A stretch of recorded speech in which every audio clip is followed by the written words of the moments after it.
Salut les 20 joueuses et 20 joueurs, bienvenue dans cette 20 jeux de vidéo, ici Swatch et aujourd'hui nous allons déguster Mythic Mischief.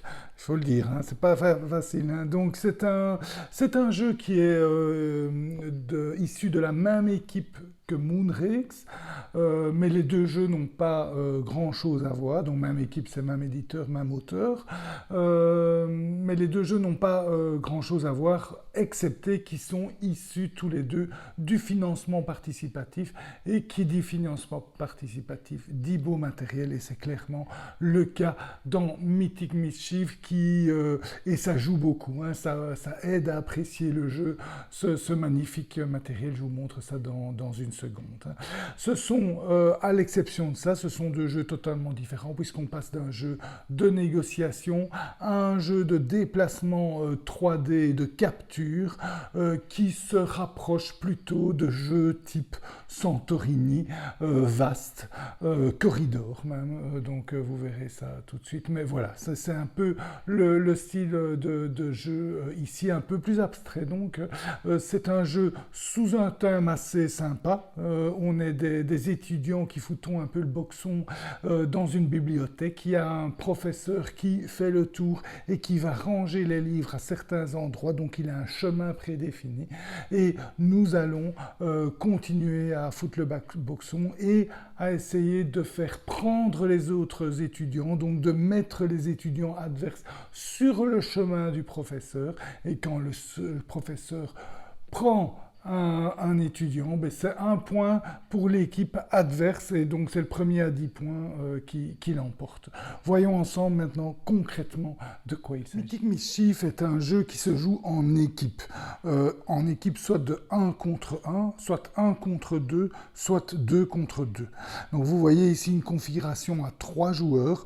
Le joueur mauve, donc les magiciens, affronte les zombies et les vampires. Dans ce cas-là, le joueur seul joue avec 3 mythiques, tandis que les joueurs en collaboration jouent avec 2 mythiques chacun. Donc l'objectif est d'être la première équipe à atteindre 10 points de victoire. Et comment est-ce qu'on gagne des points de victoire? Donc, comme je vous ai dit, à chaque fin de tour de chaque joueur, on déplace le professeur selon des règles de déplacement que je vais vous expliquer. S'il passe par des endroits où se trouvent des étudiants, donc des mythiques, eh bien, le mythique est enlevé du jeu. Imaginons qu'il soit passé par là et par là, les deux sont enlevés du jeu. Si c'était autour du joueur mauve magicien, eh bien, il va gagner un point de victoire par chaque mythique de couleur adverse par lequel le professeur passe. Si le professeur est passé par ses propres mythiques, eh bien, il va perdre un point de victoire. Et donc, c'est dès qu'une équipe atteint 10 points de victoire, on termine le tour en cours, et c'est l'équipe qui gagne le plus de points de victoire, qui a le plus de points de victoire, qui l'emporte. Alors, la structure d'un tour est assez simple. Donc, chaque joueur joue à son tour, en fait, chaque équipe joue à son tour, et quand c'est à son tour à jouer, la première chose qu'on fait, on replace ces mythiques sur le plateau. Les mythiques qui ont été donc auparavant pris par le professeur, et on regarde sur la carte en cours du professeur les ronds où on peut placer le mythique. Donc par exemple, je pourrais le placer ici. Et ensuite, on fait ses actions. Et les actions sont indiquées, les actions possibles sont indiquées sur le plateau joueur. Et en fait, vous voyez les 5 actions possibles. Donc celle-ci, celle-ci, celle-ci, celle-ci ou celle-ci. Et pour réaliser une action, donc par exemple la première, bouger, eh bien je dois diminuer d'un cran le dé que j'utilise pour bouger. Donc si par exemple je diminue d'un cran ce dé-là, je peux bouger un de mes mythiques d'une case. Donc par exemple, je déplace comme ça un de mes mythiques d'une case. En sachant que si on passe par une case, on ne peut pas évidemment traverser les étagères de livres. Et si on passe par une case boxon où il y a plein de livres, là il faut 2 points de mouvement pour y arriver. On peut aussi passer par des mythiques adverses ou de la même équipe, à condition d'avoir assez de points de mouvement pour atterrir à un endroit après. Voilà, ça c'est quand on bouge. La deuxième action qu'on peut faire, c'est attirer le professeur. Donc ici, je ne peux pas parce que mon pion est ici à une valeur de 0, mais si mon pion était ici à 1, je pourrais le mettre sur 0 et attirer le professeur et dire par exemple, je suis mauve ici, et je décide d'attirer le professeur, et c'est toujours vers soi, donc le professeur bouge d'une case, et boum, il attrape un mythique jaune. Donc ça, c'est pour l'action attirer le professeur. Les autres actions, donc ces deux-là, en fait, sont différentes pour chaque type de mythique. Chaque type de mythique a des actions différentes. Donc, je ne vais pas tous vous les expliquer ici, mais je peux vous en expliquer quelques-unes. Par exemple, ici, ce mythique-là, pour un point, peut faire bouger un mythique adjacent à lui d'une case en diagonale. Donc, s'il est comme ceci, par exemple, il peut faire bouger celui-ci d'une case en diagonale, par exemple, ici. Ici. On ne peut pas faire bouger un mythique adverse ou à soi directement sur la case où se trouve le professeur. Quand un mythique atterrit durant sa phase de mouvement, donc quand moi-même je déplace mon mythique et qu'il atterrit sur un livre, eh bien je prends le livre et je le mets sur mon plateau. Donc, vous voyez, il y a quelques livres qui sont mis sur le plateau. Donc ça, c'est par exemple pour lui. Lui, il peut attirer un mythique d'une case vers un de ses mythiques. Donc, par exemple, il pourrait dire, ben voilà, j'attire celui-là, et celui-là, il vient ici. Donc, cette deuxième action est principalement du déplacement de mythiques adverses. Et ici, il peut échanger sa place avec un mythique adverse adjacent. Donc, par exemple, ici, il est comme ça, je peux échanger ma place. Je mets ici et lui là. Pour un point toujours, hein, donc il faut diminuer de 1 la valeur de mon dé pour le faire.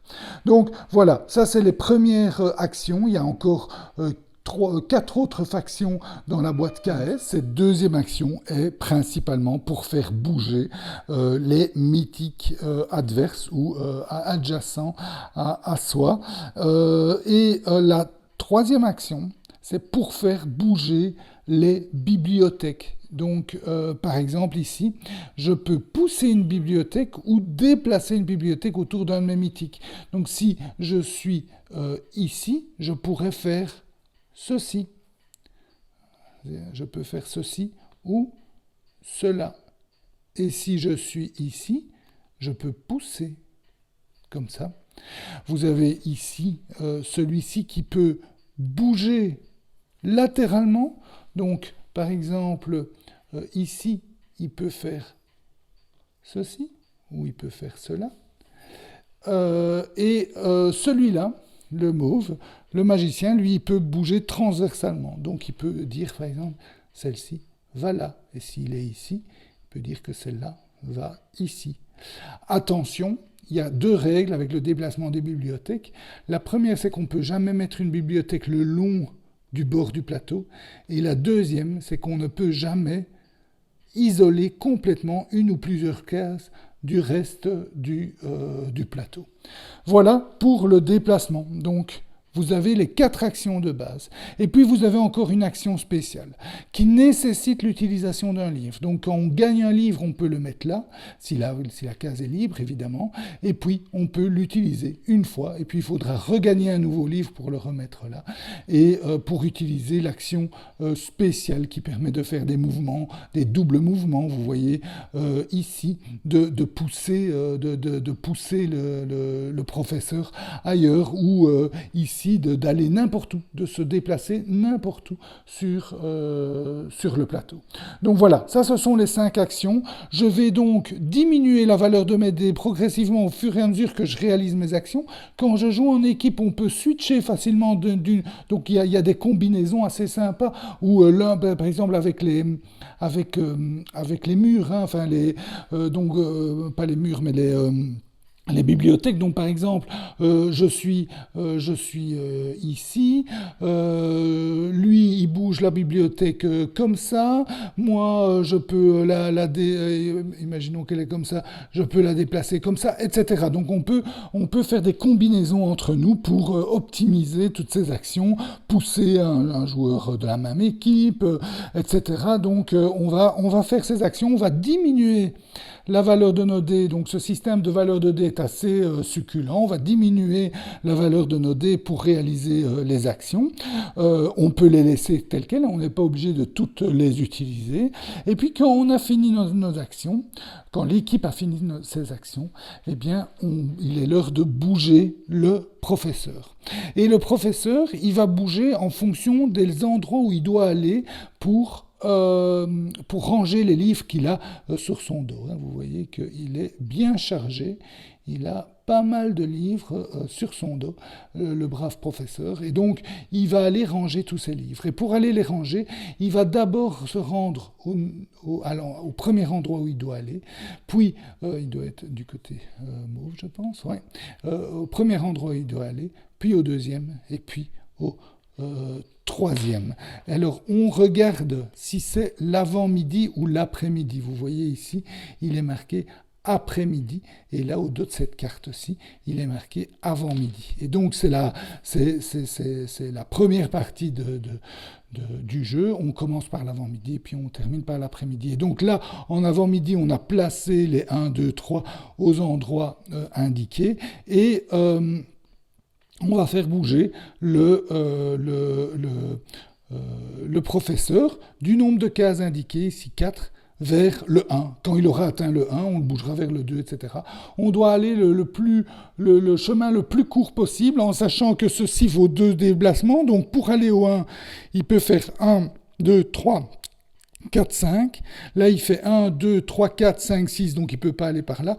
Là, il fait 1, 2, 3, 4, 5, 6, 7, 8, il ne peut pas aller par là.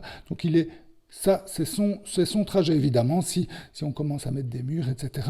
S'il y a deux trajets possibles, c'est le joueur, l'équipe active qui choisit quel trajet. Donc ici, il fait 1, 2, 3, 4, il atterrit là, il est passé par un mythique adverse, le mythique est retiré du jeu et on gagne 1 point. Et puis au tour d'après, il fera 1, et puis il ira vers le 2.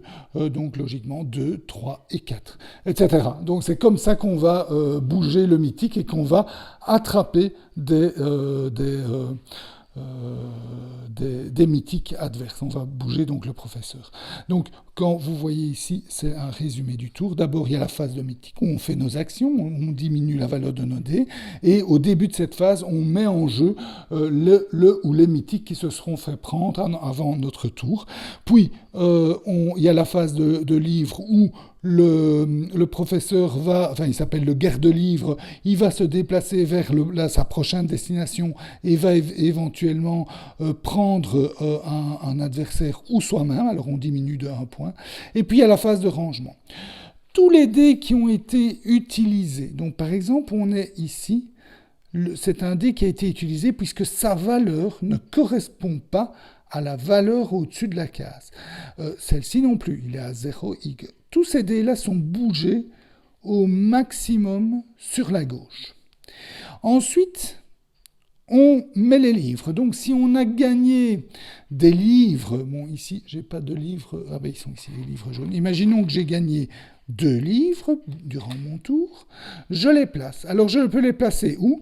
Si j'avais utilisé le livre, là je peux le placer ici, mais je peux aussi le placer à gauche de mes dés. Donc par exemple ici, j'en mets un à gauche de ces dés-là, et j'en mets un à gauche de ce dé-là. Et enfin, la dernière phase, c'est que je peux bouger un dé de 2 cases vers la droite ou 2 dés d'une case vers la droite. Imaginons que je bouge celui-ci de 2 cases. Et puis je vais adapter, donc la dernière phase, c'est adapter la valeur du dé en fonction de la case où il est. Donc ici, vous voyez, il bouge à 2. Et là, à 3. Etc. Donc vous voyez l'intérêt de mettre des livres. Si je n'avais pas mis de livres, mon dé vaudrait 1 et l'autre 2. En mettant un livre ici, il vaut 2 et puis 3. Ici, il reste à 1. Ici, il s'adapte à 2. Voilà. Et ici, il se met à 1. Voilà. Et donc, au tour d'après, j'aurai 5 points de déplacement. 1 point pour déplacer les adversaires, 2 points pour déplacer des bibliothèques et 1 point pour attirer le professeur, le garde-livre. Donc, voilà, ça c'est le tour d'une équipe. Et puis, c'est les équipes suivantes, etc. Et dès qu'une équipe atteint 10 points, elle l'emporte. Quand le garde-livre a rejoint les 3 endroits où il doit ranger ses livres, on tourne la carte de l'avant-midi et on va à l'après-midi. S'il lui reste encore des mouvements, il les continue vers le centre du plateau. Et puis là, on remet les numéros où ils sont indiqués, vous voyez, 2, 3 et 1. Et il va se diriger vers les nouveaux. Donc on va les retourner du côté bleu mauve, en fait. Donc c'était normalement le côté rouge quand on est à l'avant-midi et le côté mauve l'après-midi. Et on va les placer au bon endroit. Et le garde-livre va se déplacer en fonction d'abord au 1, puis au 2 et puis au 3. Et si à l'issue, quand il aura atteint le 3e de l'après-midi, attention, ces points de déplacement seront un peu inférieurs, sont 3. Quand il aura atteint le 3e endroit pour ranger ses livres l'après-midi, le jeu prend fin, même si on n'a pas atteint les 10 points de victoire. Et c'est celui, évidemment, qui a le plus de points de victoire qui l'emporte. En cas d'égalité, c'est l'équipe qui a récolté le plus de livres qui l'emporte. Et en cas toujours d'égalité, c'est l'équipe qui jouait juste après qui l'emporte. Et voilà, c'était l'explication des règles de Mythic Mischief. Je vous ai tout expliqué, donc c'est très simple comme règle, vous avez vu. Et il y a évidemment une certaine asymétrie entre les factions, puisque chacune a des actions spécifiques, principalement pour déplacer les bibliothèques ou pour déplacer les adversaires, mais ça s'arrête là. Donc oui, il y a encore le pouvoir exprès de son livre qui est propre à chaque faction. Et il faut savoir aussi, je ne vous ai pas montré ça, mais je peux vous le montrer maintenant. Hop, en bas à gauche de chaque faction, il y a un pouvoir spécial qui est utilisable que l'après-midi. Donc par exemple, le magicien, lui, il peut placer une boule temporelle qui permet de se déplacer très vite vers cette boule temporelle pour ces mythiques. Les zombies, eux, ils vont mettre de la puanteur qui va faire fuir les adversaires, etc. Donc le vampire, lui, quand il va passer au-dessus d'un adversaire, il va gagner des gouttes de sang, et les gouttes de sang vont lui permettre de bouger ses dés vers la droite. Donc vous voyez, des petits pouvoirs comme ça sympas, mais rien de vraiment complexe. Ça reste quand même dans une même philosophie, une même règle qui fait que on n'a pas une complexité comme dans un vaste ou même un route. Donc une asymétrie mais simple. Et alors ce choix assez savoureux de qu'est-ce que je fais? Est-ce que je vais dépenser beaucoup d'actions pour aller récupérer des livres et donc me rendre plus fort pour la suite? Ou est-ce que je vais plutôt dépenser mes actions pour orienter mes adversaires, pour faire en sorte que mes adversaires soient attrapés par le professeur garde-livre. Et c'est pas simple. Ce choix n'est pas simple parce qu'on termine très souvent dans un mouchoir de poche. C'est rarement une victoire écrasante, on a 1-0, enfin souvent un écart de 1. Donc c'est juste un mythique en plus qui a été pris, ou en égalité des fois aussi, donc qui a été pris par une des deux équipes. Et vouloir à tout prix aller chercher les livres fait que vous vous rendrez beaucoup plus vulnérable à être pris par le professeur. Et donc, quelquefois se dire tant pis, je sacrifie la prise de ce livre pour me mettre plutôt à l'abri et pour éviter de me faire prendre, est judicieux. Donc les choix sont pas les choix entre les livres et œuvrer pour la prise des étudiants adverses n'est pas simple et ça donne toute la saveur du jeu, plus avec un beau matériel et avec ses dés. Maintenant, le jeu est très tactique. Donc, on optimise son coup. On attend, le jeu bouge, le plateau bouge énormément entre les équipes. Donc, quand vient le tour de votre équipe, vous allez voir où vous en êtes et vous allez décider des actions que vous allez faire en fonction de la mise en place à ce moment-là. Impossible de prévoir. Vous ne savez pas du tout, avec toutes les actions que vos adversaires vont pouvoir faire. Ils vont pouvoir se déplacer des murs de bibliothèque, déplacer, attirer le garde-livre, déplacer mes propres pions. Impossible de prévoir où ça va en être. Et donc, quand c'est à votre tour, vous ne savez pas du tout si vos adversaires vont pouvoir vous attirer ou attirer le garde-livre vers vous. Vous ne savez pas.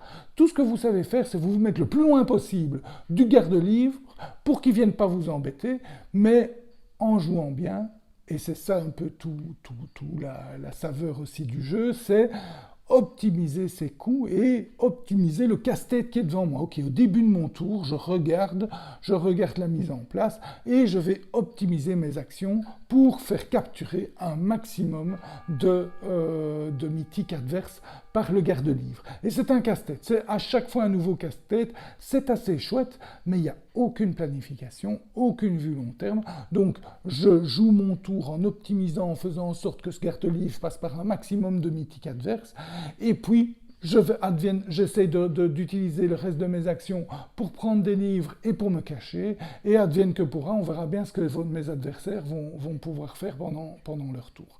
Donc c'est très tactique, et ça manque un peu à mon goût de profondeur et de stratégie. Il n'y a pas de stratégie. Vous n'allez pas vous construire une asymétrie ou construire quelque chose qui va faire que, ok, je vais aller dans cet axe. Non, c'est j'optimise mon coup, et ça s'arrête là, ce qui donne peu envie de refaire une autre partie, puisque je ne vais pas dire que les parties se ressemblent, puisque à chaque fois que débute votre tour, vous avez une configuration spécifique, mais le challenge est toujours le même, et donc vous n'avez pas envie d'enchaîner les parties. Donc ça, c'est pour moi un gros défaut du jeu, c'est cette répétitivité, ce fait que on ne sait rien faire. Ok, à mon tour, je vais optimiser vu la situation, et puis je verrai bien ce que les autres vont faire. Et si les autres bougent et font des trucs pour y arriver, c'est pas comme dans les échecs où on peut encore se déplacer, faire en sorte que, ok, je te vois venir où tu veux arriver, je vais me protéger en faisant ça. Non, là, on laisse un tour complet aux adversaires qui vont vous faire de vous de la chair à pâté pour le garde-livre, et vous savez rien faire, vous savez juste voir, ok, ils ont bien joué, mais j'ai pas spécialement mal joué, parce que je me suis bien caché, mais ils ont en optimisant leur action, leur pouvoir, ils ont réussi à débloquer les choses et à faire venir le garde-livre par chez moi. Donc voilà, donc des chouettes trucs, hein, un beau matériel, une belle optimisation des casse-têtes, les choix entre les livres et les adversaires sont pas toujours évidents, donc des chouettes trucs, mais un côté très tactique, trop tactique à mon goût, et qui amène une certaine répétitivité et une certaine lassitude. Voilà, c'était Mythique, la dégustation et l'explication des règles de Mythic Mischief. J'espère qu'elle vous a plu. Je vous souhaite de bien vous amuser. Santé et à bientôt.